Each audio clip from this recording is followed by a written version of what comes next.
Hi guys, and welcome back to my YouTube channel. If you are a returning subscriber, welcome, and if you're watching for the first time, welcome. And please don't forget to hit the subscribe button and also turn on my notification bell so that you'll be notified each time that I upload a new video. So today's video is going to be on 8 unpopular opinions on relationships. So if you'd like to know what my 8 unpopular opinions on relationships are, then keep on watching. So the first unpopular opinion is it's not exclusive until you ask.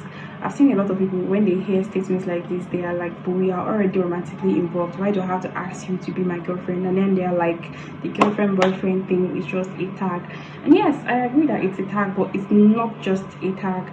Choosing to asking is like saying that you are officially choosing to commit to that process. You are officially choosing to commit to whatever you guys have or the relationship. So it's you choosing to be held accountable for whatever decisions you decide to take in the future. Asking, it's like making what you already have official. So yes, you need to ask, and let's be real, knowing that it's official will help you resist the urge to ask the what are we question.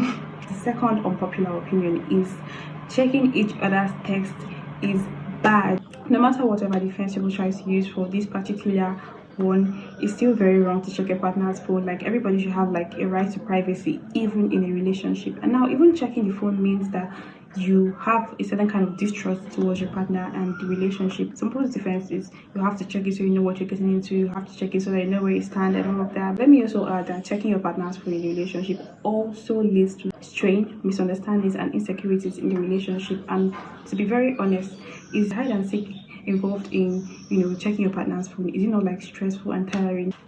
Now the third one, if you can't handle the distance, then it's not real. And no matter how many times people try to justify this with, we as humans are physical creatures, we need to be physical, we need to be this one, we need to be this one, I'm also going to tell you that the emotional connection in a relationship is actually the foundation of that relationship. So if you guys cannot handle distance in a relationship, then I don't know what you're doing, because a relationship cannot entirely be based on physical connection alone. You need to be able to prove or be sure that what you have is beyond the surface level. You need to know that you guys are emotionally connected. So unless you can also do distance with them, unless you can also be far away from them, I still feel that kind of connection that I have with them. Let's be honest, the strength of a relationship lies in the emotional connection. So if you guys cannot be far away from each other and still feel connected, then what you guys have is just surface, and it's just entirely the physical connection. And physical connection alone cannot sustain a relationship. Both of them are important. The two connections are important, so you need both of them for the relationship to strive.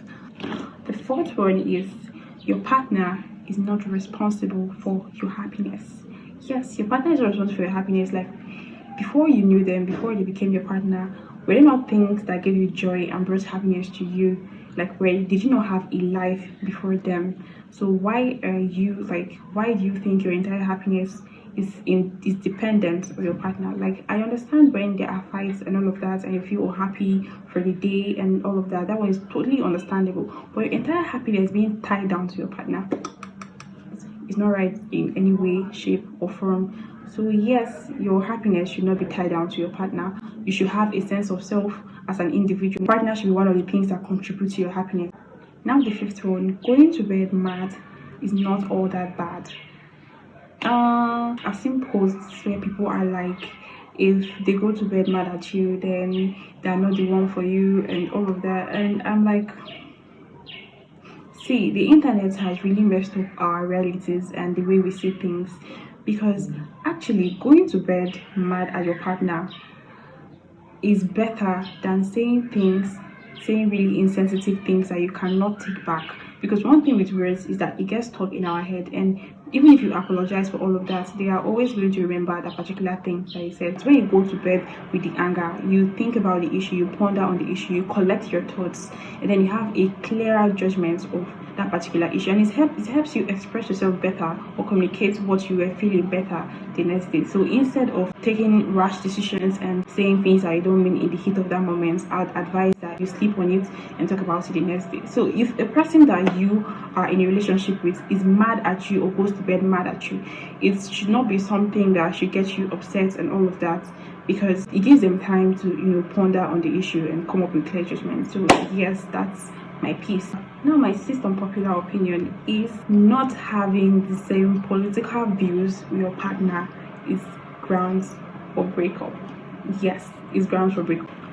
Because, like, imagine a partner that supports a party that steals ballot boxes and all of that, beat up protesters, beat up people that come to vote and all of that.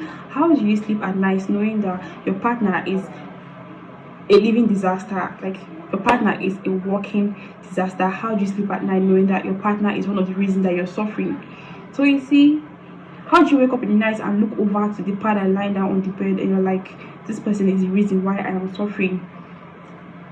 So yes, you should also think about political compatibility when you are picking a partner. Partner does not share the same political views with you, especially when they are on the wrong side. I sincerely think that you should be with somebody on the same political wavelength as you.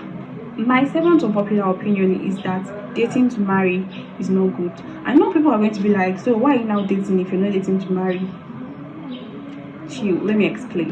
One of the goals of dating is actually to marry, but you don't let that be the center of the reason why you're dating. Because if you're going into the dating market, you're going into the dating scene with the mindset that the person I'm looking for is marriage, it's going to lead to settling. Every try that thrown at you in that particular relationship, you're going to find yourself taking it, and it's not really going to be that much of a deal to you because you already have a goal, and that is marriage. And I mean settling in the sense that it's going to influence a lot of your decisions and the way you say things, because at the end of the day you're just going into that scene because you want to get married. It's going to influence the way you see a lot of things, the way you react to things, and the things that you tolerate in that particular relationship. So that's why you need to go into a relationship saying with a clear mind, and if it works, it works. If it ends up in a marriage, then very good and fine for everybody, but that should not be like the main reason why you are entering the dating market.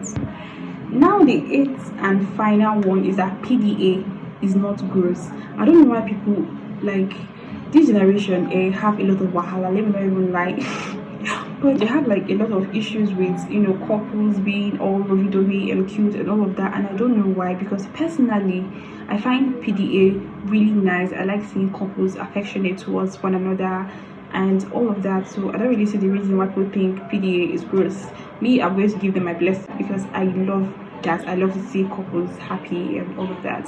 I feel like this generation have changed the view of a lot of things, and if the relationship is not suffering, then people don't believe that it's actually working out. In general, it's just beautiful to see couples happy both online and offline, so I don't really understand the whole fuss about PDA being gross and all of that. So yes, that brings me to the end of this particular YouTube video. If you enjoyed it, please give the video a thumbs up, don't forget to subscribe and turn on the notification bell so you're notified each time that I post a new video. So I'll see you on my next video. Until then, bye.